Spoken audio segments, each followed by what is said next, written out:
What is happening, guys? Welcome back to the channel, welcome back to the vlog. Today we're talking about steroids in CrossFit. Something that I wanted to talk about for a while, something that has happened over the course of the CrossFit Games season in 2019, as a lot of athletes have been caught over the time that CrossFit has been happening. So even though it's still a new sport and it's not even 15 years old, we're seeing the development of the athletes, we're seeing more money being thrown into the sport, and we're seeing more people being caught.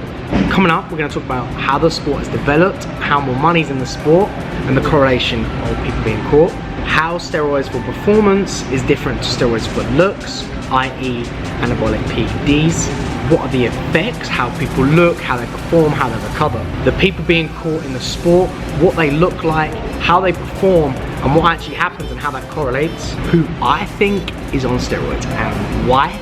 Then I'm going to answer your questions on Instagram that I asked you guys. And finally, I'm going to talk about how one day I'm definitely going to take it and tell you about my whole experience. So, this video, I want to make it very clear, this is my opinion, all my opinion. I'm not calling any athlete out. So all the athletes that you may see coming up on the video may not necessarily be people that have taken unless they've been caught, but it is just an opinion and I'm not accusing anyone of anything. Over time, CrossFit has developed, and as a result, so have the athletes. The athletes have got bigger, faster, stronger, look better, look fitter, and the more this happens, the more people are accused of being taking drugs, or people just accuse people when they're jealous anyway. So there's a big differentiation. If I'm honest with you, as any sport develops and as more money gets involved in any sport, there's gonna be more drugs. The most tested sporting icon of all times, Lance Armstrong, never failed a drugs test. Obviously that's a whole different story in itself, and it has been proven that you can still pass the drugs test. That was it? That episode on Netflix, the guy showed you how he can pass the drugs test. So if you can do that in that sport, you can probably do it in any other sport. Not encouraging you to take anything, by the way, but just saying.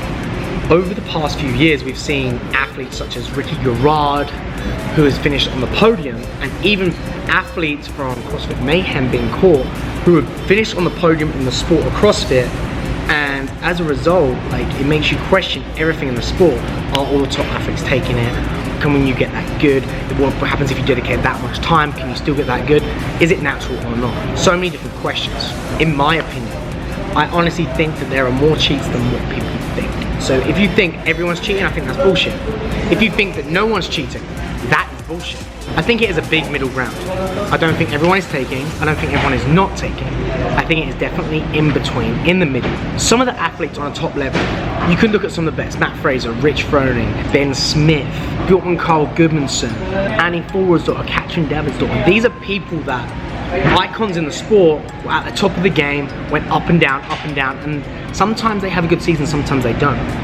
I honestly think that is due to much different things, not just due to steroids. Some people may believe that they cycled wrong. Some people may believe that something isn't on point, maybe injured. But I believe it might be a combination. So maybe some of these athletes are, maybe they've cycled wrong, but if they've cycled right one year and it's worked, how can they cycle on the next year? So that's why I think that's a bit of bullshit. I also think that may be due to, if you're not 100% healthy for 9 months out of 12 of the year, you are not going to perform your best on that stage. So I honestly think that when we say the best in the sport are all taking, I don't think that's true. Because if they were taking and it was due to the drugs, they would be so consistent every single year, and they would show their consistency over the years and completely dominate. No matter if other people are or not. Because if you're going to win once, do the exact same thing again, it's going to happen again. Surely, that's surely the case. But then going off people like Tia Claire Toomey and Matt Fraser, yes, they are people that are consistent, they are dominating. I would never accuse any of them of taking, but if you look at their performance and their recovery, they are absolutely destroying the sport and making everyone else look crap behind them, which shows a huge development. Honest with you, don't know them personally, don't know if they are or not, never hung around with them, so I don't actually know if they are or not. But the one thing which differentiates performance enhancing drugs in CrossFit and bodybuilding is the recovery. In bodybuilding, we look at someone on stage, they look jacked and lean, and we know they're on steroids. And people have spoken out about it. And people think that this is what you must look like. So if you look at people like Annie Forwardsdottir, who's jacked and lean, and unbelievably lean, if we look at other athletes which are looking the exact same with the blocky abs and big, you may think the same. But the performance enhancing drugs for a CrossFitter is going to be different for bodybuilding. Bodybuilding, they want to look good. In CrossFit, it doesn't matter the way you look. All they care about is mainly recovery, strength, and just performing aerobically well. A good friend of mine who did bodybuilding previously admitted that he did drugs, and he's honest with you. He's a very honest guy, Elton, you know him. He doesn't mind me talking about it. He said he took drugs before, and he did it to go on stage, and how he felt. He said he felt like he could recover instantly. The sleep he had helped him recover twice, and he felt as though he could keep training and training and training. As a CrossFitter, this would be ideal, but the problem is the drugs that he was taking, Elton, is that he felt his cardio was going bad because it was increasing his blood pressure, so many cardiovascular problems because of the drugs he was taking, which is why the drugs you take in CrossFit and the drugs you take in bodybuilding are going to be very different. He's doing it to make himself look good, look big, look sharp, make himself look amazing on stage. But he can't even breathe normally doing a Metcon, so which is why they're not ideal for CrossFit. So in any sport, we know that there's a reward, there's a risk, and people are willing to risk it for that reward to get the results they want and to get the money they want and the achievements they want, even if it's shit. But what do these people look like? How do they perform? And how can we tell the difference? I think it's super hard to differentiate an athlete that is on PEDs, performance enhancing drugs, in the sport and not, just because of how they look. Because I feel like the sport is so young, it's hard to say that guy's on it for drugs, even if we look at the signs that we spoke about. But the things we want to look at, signs of people that are on it and aren't, seeing significant increases in performance in all domains of fitness, which is very, very hard. When I say big performance differences, I mean making a 40 to 50 pound PR on lifts and increasing by minutes on aerobic endurance pieces, all at the same time. The amount of volume that someone is training and how they can recover, but that is if they're going 100% in their workouts. You can easily have a high amount of volume of training if you're only going 80 to 85% because you're not going all out of training.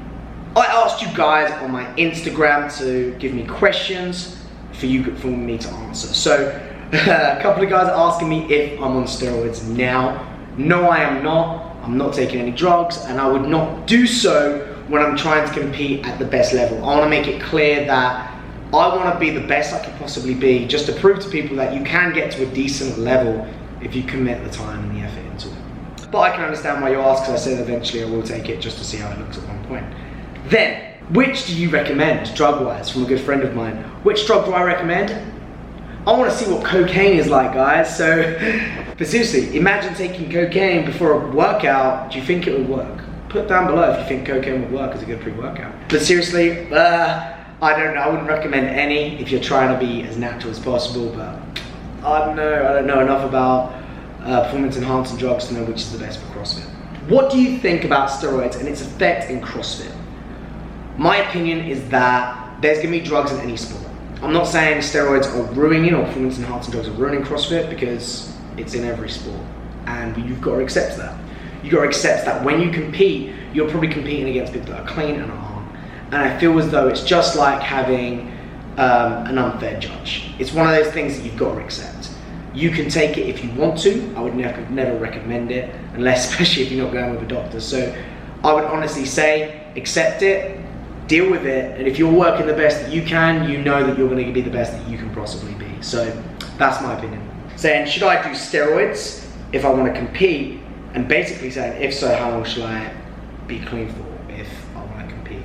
If I'm honest with you, if you want to compete in the sport of CrossFit to the highest level, I would say no. I would say you've got to trust the process, optimize other parts of everything else beforehand. Yes, PEDs are going to make a huge difference, but make sure your nutrition, your sleep, your training, your program, you have a coach, you are stretching, your recovery, all of these factors make a much larger difference than performance enhancing drugs. If you're eating shit, if you're sleeping 3 hours a night, if you're, I don't know, going out partying all the time, that's gonna make a worse effect than just the drugs alone. So I would suggest hitting all of those performance bases first before taking any drugs if you want to, but I would not recommend it. I feel like you should try and get your natural ability to know what you're naturally good at. And to get clean before a comp, I honestly don't know. I have no clue. I've heard that it takes months. I've heard that it takes weeks, depending on what you're taking. You can take drugs. I don't know. But one day I'm gonna find out. So going off the last thing that I said that one day I wanna take drugs and I wanna see the effect that it has on my body and how I perform. So I said to you guys that I am never gonna do drugs when I'm trying to be the best that I can be. One day I am gonna say to you, this is the start of my cycle, blah, blah, blah. I'm gonna work for a doctor. I'm gonna make sure that I know what I'm doing, because I have no clue what I'm doing. So that way you guys can see the difference. But I'm gonna try and get as natural as possible to be the best I can possibly be, because I wanna get to sanctionals. I wanna get to a decent competitive level. And I feel like I can with my natural ability. But it's gonna take a lot of time, a lot of effort. Being the best I could possibly be performance enhancement wise, that is gonna be a very good experiment. And I'm gonna do it just because I wanna see if you can cheat the system, just like we saw in previous films in other sports. Because if I show you guys that you can cheat a system, it shows the system is bad, and it shows you're gonna never have a clue who's ever gonna be on it. So that's why I wanna do it later on. But right now, I'm 25 years old. I wanna see how I can get in the next 3 to 4 years with the potential that I have. And then after that, I'll make an announcement. And I'll even make it very clear that I'm starting and how long I'm gonna do it for, talk about the process. Then, if people wanna catch me, because I'm gonna try and, you know, like I said, do the system like everyone else, but I'm gonna announce it. So that's it. If you have any questions, let me know, write the comments below. I hope you like the video. Let me know what you think. If you want another drugs talk, let me know. If you've got this far, make sure you subscribe, smash that like button. Guys, until next time, peace.